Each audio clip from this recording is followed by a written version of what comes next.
تو یہ جتنی برائیاں ہیں، جتنے گناہ ہیں، جتنی غلطیاں ہیں، جتنے کرائم ہیں، تمام کی جڑ جو ہے، وجہ اللہ تعالیٰ نے قرآن مجید میں ذکر کی ہے، وہ کیا ہے؟ وہ دنیا کو ترجیح دینا ہے، دنیا کی محبت ہے، مال کی محبت ہے، جو سارے گناہوں کی جڑ بنتی ہے۔ اگر یہ دنیا کی محبت یہ غالب ہو، ہر وقت یہی فکر ہو، تو پھر بندہ گناہوں سے باز نہیں رہ سکتا۔ مثلا آپ صلی اللہ علیہ وسلم نے فرمایا کہ جو بندہ کسی یتیم کے سر پہ ہاتھ رکھتا ہے، اس کے ہاتھ کے نیچے جتنے بال آتے ہیں اتنے اللہ تعالیٰ اس کے گناہوں کو معاف فرما دیتے ہیں۔ لیکن لوگوں کو یہ پتہ ہے، پھر بھی یتیم بچہ جو نظر آتا ہے، اس کا مال ہڑپ کرنے کے چکر ہوتے ہیں، اس کی جائیدادیں اپنے نام لگانے کے چکر ہوتے ہیں، اس کو پالنے کے بہانے اس کا سارا مال سمیٹنے کے چکر ہوتے ہیں۔ یہ کیا ہے؟ دنیا کی محبت کی وجہ سے، پتہ یہ گناہ کر رہے ہیں یہ، لیکن دنیا کی محبت کی وجہ سے اس کو بھی ہڑپ کر لیتے ہیں۔ پھر دوسرا دیکھیں، ہر ایک کو پتہ ہے کہ بھائی اللہ نے بہنوں کا حصہ مقرر کیا وراثت کے اندر، باپ مر گیا، ماں مر گئی تو بہن کا حصہ بھی بنتا ہے، اللہ نے قرآن میں بیان کیا ہے۔ لیکن وَتَأْكُلُونَ التُّرَاثَ أَكْلًا لَمًّا، اللہ فرماتے ہیں ساری وراثت لپیٹ کے لوگ کھا جاتے ہیں۔ اور اسی کی وجہ سے رشتہ داریاں توڑ دیتے ہیں کہ اگر تو نے حصہ مانگنا ہے تو پھر ہمارے دروازے پہ نہیں آنا، ہم تیرے لیے مر گئے اور تو ہمارے لیے مر گئی۔ تو یہ سارے گناہوں کی، ساری برائیوں کی، ساری نفرتوں کی جڑ جو اللہ نے بیان کی ہے، وہ دنیا کی محبت حد سے زیادہ اس لیے کہہ رہا ہوں کہ اگر دنیا کی محبت تو ہے لیکن صرف اپنی ضرورتیں پوری کرنے کے لیے، اپنے اخراجات پورے کرنے کے لیے، اپنے ماں باپ، بہن بھائی، ضرورت مند جو آپ کے سہارے پہ ہیں، ان کی ضرورتیں پوری کرنے کے لیے جو بندہ کماتا ہے، کوشش کرتا ہے، مال اکٹھا کرتا ہے، تو فرمایا کہ پھر وہ فَهُوَ كَالْمُجَاهِدِ فِي سَبِيلِ اللَّهِ، وہ ایسے ہے جیسے اللہ کے راستے میں جہاد کر رہا ہے۔ تو وہ کمائی کر رہا ہے ایسے جیسے اللہ کے راستے میں جہاد کر رہا ہے۔ تو اس کی محبت ہو، لیکن ضرورت سے زیادہ، حد سے زیادہ نہ ہو کہ جس میں ہم دوسروں کا حق مارنا شروع کر دیں اور اللہ کو بھولنا شروع کر دیں۔ قارون کو اللہ تعالیٰ نے بڑے خزانے عطا فرمائے تھے۔ ان قارون کان من قوم موسیٰ فبغى علیہم وآتیناہ من الکنوز ما ان مفاتحہ لتنوء بالعصبۃ اولي القوہ۔ فرمایا کہ اتنے خزانے تھے کہ ان کی خزانوں کی صرف چابیاں وہ اٹھانے کے لیے ایک بڑی طاقتور جماعت تھی، ایک فوج تھی اس کی چابیوں کو اٹھانے کے لیے۔ تو قوم والوں نے کہا کہ بھائی لا تنس نصیبک من الدنیا، کہ بھائی دنیا کا جو مال اللہ نے تمہیں دیا ہے اس کا جو حصہ ہے وہ ادا کرو، غریبوں کا حق ادا کرو، وَأَحْسِن كَمَا أَحْسَنَ اللَّهُ إِلَيْكَ، اور تو ضرورت مند لوگوں کے ساتھ ایسے احسان کرو جیسے اللہ نے تمہارے ساتھ احسان کیا ہے۔ تو یہ مال کی محبت میں جب بندہ پھنس جاتا ہے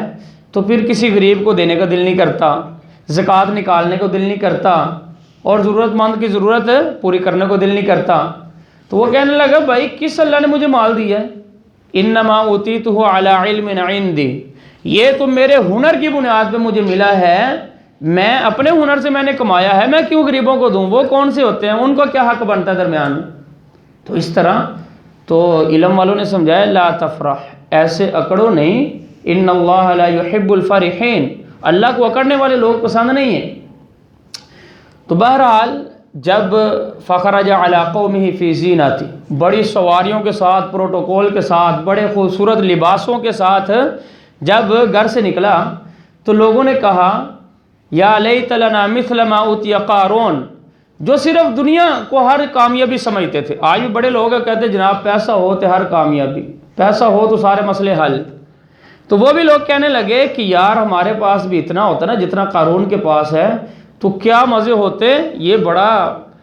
قسمت والا آدمی ہے، بڑا عقل والا آدمی ہے، ذو حظ عظیم، اس کو بڑا اللہ نے جو ہے وہ نوازا ہے دنیا کے اندر۔ تو لوگ ایسے یعنی جسے کہتے ہیں نا دیکھ کے رال ٹپک جاتی ہے کہ کاش ہمارے پاس بھی ایسا ہو، ایسا لوگ کرتے تھے۔ لیکن فخسفنا به وبداره الارض، اس کے تکبر، غرور اور مال کا حق نہ ادا کرنے کی وجہ سے ہم نے اس کو خزانوں سمیت زمین کے اندر دنسا دیا۔ اب وہ لوگ جو پہلے کہتے تھے ہمارے پاس بھی اتنا ہو، وہ کہنے لگے کہ وَيْكَأَنَّ اللَّهَ، کہ شکر ہے اللہ کا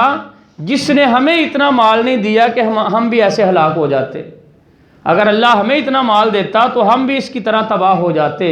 تو شکر ہے لولا امن اللہ علینا لخسف بنا، اگر اللہ کا احسان نہ ہوتا کہ ہمیں کم مال دیا ہے، یہ اللہ کا احسان ہے، پورے جسے کہتے ہیں میچے میں رکھا ہے، اللہ کا احسان ہے ہمیں پورا پورا رکھا ہے، اگر ہمارے پاس بھی زیادہ ہوتا تو ہم بھی ایسے کرتے اور ہم بھی مارے جاتے، ہم بھی تباہ ہو جاتے۔ تو مال ہے لیکن اس کی اتنی محبت ہے کہ آدمی زکوٰۃ ادا نہیں کر رہا۔ تو فرمایا قیامت والے دن والذین یکنزون الذهب والفضة ولا ينفقونها في سبيل الله فبشرهم بعذاب علیم یوم یحمى علیہا فی نار جہنم، قیامت والے دن اس کے سارے سونا چاندی یہ مال کو جمع کر کے اللہ تعالیٰ اس کو پگھلائیں گے، آگ کے اوپر اس کو پکائیں گے، جہنم میں اس کو سرخ کریں گے، سرخ۔ تو ایسے جب وہ سرخ ہو جائے گا پانی کی طرح، اب وہ لے کر فتقوا بہا جباہہم وجنوبہم وظہورہم، اللہ تعالیٰ اس کے جباہہم، اس کی پیشانی پر وہ داغیں گے، اس کی جو ہے وہ جنوبہم، اس کی جو کروٹ ہے یہ دونوں سائیڈیں، اس پر اس کو لگایا جائے گا گرم سونے چاندی کو دہکتے ہوئے آگ کی طرح، اور اس کی پیٹھ پر لگایا جائے گا اور کہا جائے گا ھذا ما کنزتم لانفسکم، یہ تمہارا مال ہے جس کو تم جمع کر کر کے رکھتے تھے۔ اور دوسری حدیث میں آتا ہے کہ قیامت والے دن آدمی کے مال کو اللہ تعالیٰ جمع کریں گے، مثل لہ شجاعا اقرا، اس کو ایک گنجے سانپ کی شکل میں، بہت بڑے سانپ کی شکل میں اللہ تعالیٰ بنا دیں گے۔ اب وہ اس کے پیچھے پیچھے بھاگے گا، آدمی اس کو چھڑانے کی، اس سے آگے بھاگنے کی، جان چھڑانے کی کوشش کر رہا ہے، آگے آگے بندہ جا رہا ہے، پیچھے پیچھے سانپ آ رہا ہے اس کے، تو بالآخر ہار کے تھک کے آدمی وہاں پر ٹھہر جائے گا، اور وہ سانپ اس کے پھر اوپر جسم پہ چڑھے گا، اس کی گردن کے اندر لپٹ جائے گا ہار کی طرح، اور پھر اس کے منہ کے اندر اپنا منہ ڈالے گا، بندہ اس کو پیچھے ہٹائے گا، یار جان چھڑاؤ اس سے پیچھے پھینکو اس کو، اور وہ آگے سے کیا کہے گا انا مالک انا کنزک، او بھائی میں تیرا مال ہوں، میں تیرا خزانہ ہوں، جس کو دنیا میں سینے سے لگا کے رکھتا تھا، کسی غریب کو ہوا بھی نہیں لگنے دیتا تھا، اس کا حق ادا نہیں کرتا تھا، میں تمہارا مال ہوں، جیسے سینے سے دنیا میں لگا کے رکھا ہے اب بھی تمہارے ساتھ چمٹا رہوں۔ اس لیے فرمایا کہ جس بندے کے پاس جانور ہیں جن پر زکوٰۃ واجب ہے وہ زکوٰۃ ادا نہیں کرتے، قیامت والے دن وہ اونٹ، وہ بکریاں، وہ گائے، وہ سارے موٹے تازے ہو کر آئیں گے، اور اس آدمی کو الٹا لٹا لیا جائے گا، وہ سارے باری باری اس کے اوپر پاؤں رکھ کے اس کو پاؤں کو نیچے روند کر گزرتے جائیں گے، اور جب ختم ہو جائیں گے پھر دوبارہ روند ہوگا، اس طرح بار بار اس کو یہ سزا ہوگی کہ یہ مال کی محبت میں اس نے اللہ کا اور غریبوں کا حق ادا نہیں کیا تھا۔ تو اس لیے مال کی طلب ہو، کیونکہ ضروریات کو پورا کرنے کے لیے حدیث میں فرمایا کہ بہترین آدمی وہ ہے من رزق کفافا، جس کو اللہ نے گزارے لائق مال دیا، وقنعہ بما آتاہ اللہ، اور جتنا اللہ نے دیا ہے اس پر اللہ نے اس کو صبر بھی عطا کیا، اس پر قناعت بھی عطا کیا۔ تو یہ فرمایا کہ مال ہو، یہ خوش قسمت آدمی جس کو اللہ نے مال دیا ہے۔ اور فرمایا کہ دو بندے ہیں جن پر رشک کرنا چاہیے، جن پر حسد کرنا چاہیے، لا حسد الا فی اثنین، دو بندوں کو دیکھ کے رشک کرنا چاہیے کہ کاش ہم بھی ایسے ہوں۔ اس میں سے ایک فرمایا کہ جس کو اللہ نے علم دیا اور وہ علم کو آگے خرچ کر رہا ہے، اور دوسرا فرمایا کہ جس بندے کو اللہ تعالیٰ نے مال عطا فرمایا وَسَلَّطَهُ اللَّهُ عَلَى هَلَكَتِهِ، اور اللہ نے اس کو خرچ کرنے کی توفیق دی ہے، وہ غریبوں پر، ضرورت مندوں پر، اور جہاں ضرورت کی جگہ ہیں وہاں پر خرچ کرتا ہے، اس بندے کو دیکھ کر رشک کرنا چاہیے۔ مطلب یہ ہے کہ مال ہے اس کو خرچ کر رہا ہے، ایسے بندے کو دیکھ کر رشک کرنا چاہیے کہ کاش ہم بھی ایسے ہوں۔ تو بات یہ ہے کہ مال کی محبت ہو، اس لیے اللہ تعالیٰ نے فرمایا کہ دو قسم کے لوگ ہیں، فَمِنَ النَّاسِ مَن يَقُولُ رَبَّنَا آتِنَا فِي الدُّنْيَا وَمَا لَهُ فِي الْآخِرَةِ مِنْ خَلَاقٍ، بعض لوگ وہ ہیں جو کہتے ہیں اللہ صرف دنیا ہی دے دے ہمیں،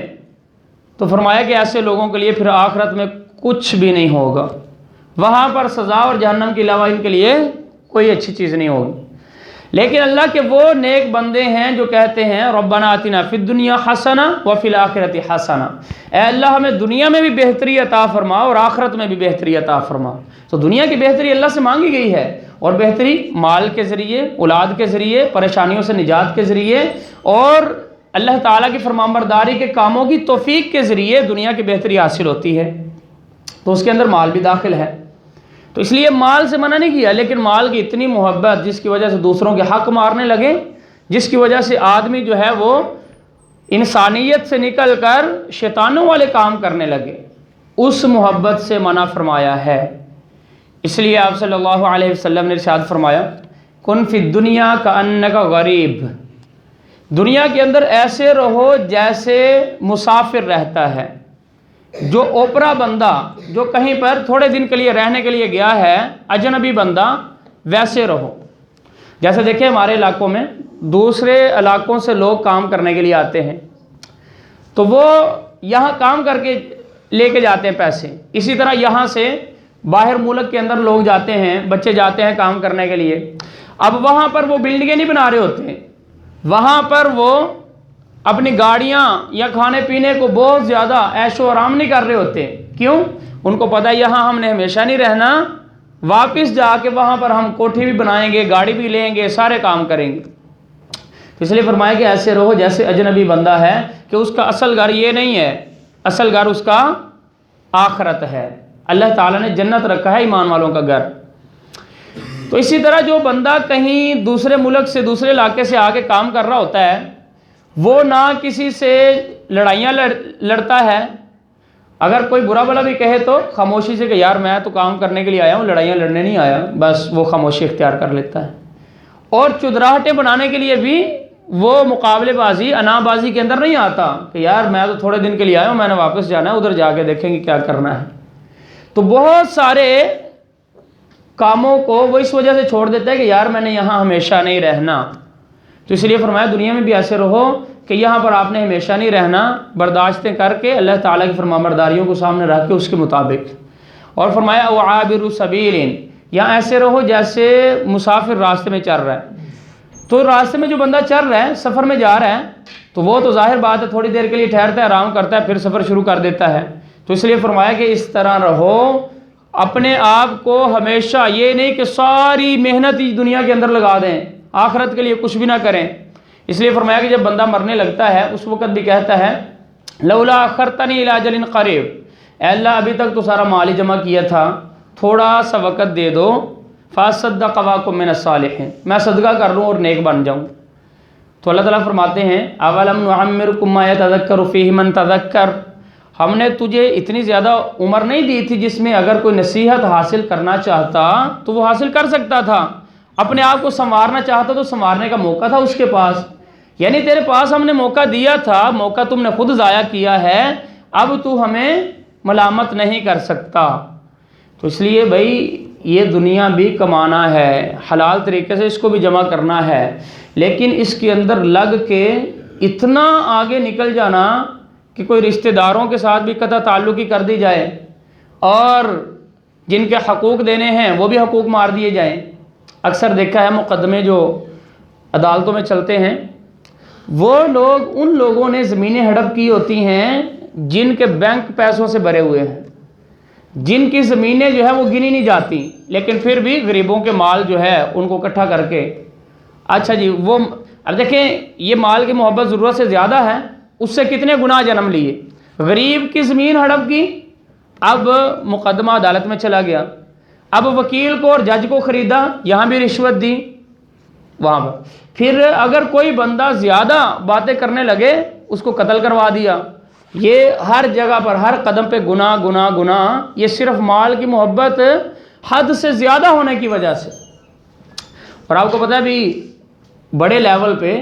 جب بھی ملک کے اندر الیکشن ہوتے ہیں بہت زیادہ قتل و غارت بھی ہوتی ہے الیکشنوں کے دوران۔ وہ کیا ہوتا ہے؟ وہ ساری صرف کرسی اور مال کی گیم ہوتی ہے، وہ مال کے پیچھے، اپنے کرسی کے پیچھے وہ دوسروں کو بندے بھی مروا رہے ہوتے ہیں، غریبوں کے حق بھی کھا رہے ہوتے ہیں، وہ سارا کچھ کر رہے ہوتے ہیں۔ تو اس لیے اگر آدمی اپنے نبی صلی اللہ علیہ وسلم کی باتوں کو اور اللہ تعالیٰ کی ہدایات کو، قرآن کی نصیحت کو اگر سامنے رکھے تو پھر آدمی حد کے اندر رہتا ہے کہ مال بھی ہو، دنیا بھی کمانی ہے، لیکن ایک حد میں رہ کے جب میرے اللہ کا حکم آ جائے تو وہاں پر یہ سارا کچھ چھوڑ دینا ہے، اللہ کے مقابلے میں اس کی کوئی وقعت نہیں ہے۔ تو جہنمی لوگوں کے بارے میں اللہ نے کیا فرمایا؟ فَأَمَّا مَن طَغَىٰ وَآثَرَ الْحَيَاةَ الدُّنْيَا، ان لوگوں نے سرکشی اختیار کی اور دنیا کی محبت کو زیادہ ترجیح دی انہوں نے، تو اس وجہ سے یہ گمراہی کے اندر چلے گی۔ اور فرمایا قیامت والے دن یوم یعرض الذین کفروا علی النار، کافروں کو جہنم کے اوپر لایا جائے گا اور ان کو کہا جائے گا اذهبتم طیباتکم فی حیاتکم الدنیا واستمتعتم بها، جو مزے تم نے لینے تھے وہ دنیا کے اندر لے چکے،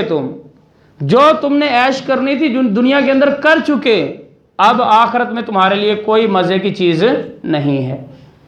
تو دنیا کے اندر بعض دفعہ ہم اپنے مزے بڑھانے کے لیے دوسروں کا حق مار دیتے ہیں، دوسروں کا مال چھین لیتے ہیں،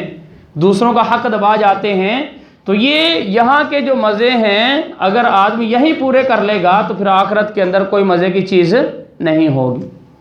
تو اس لیے مال کی محبت تو ہو لیکن اپنی حد کے اندر ہو تو وہ آدمی کے لیے فائدہ مند ہے۔ اللہ تعالی ہمیں اپنی رضا کے مطابق اور اپنے نبی صلی اللہ علیہ وسلم کی سنت کے مطابق زندگیاں گزارنے کی توفیق عطا فرمائے۔ الحمدللہ۔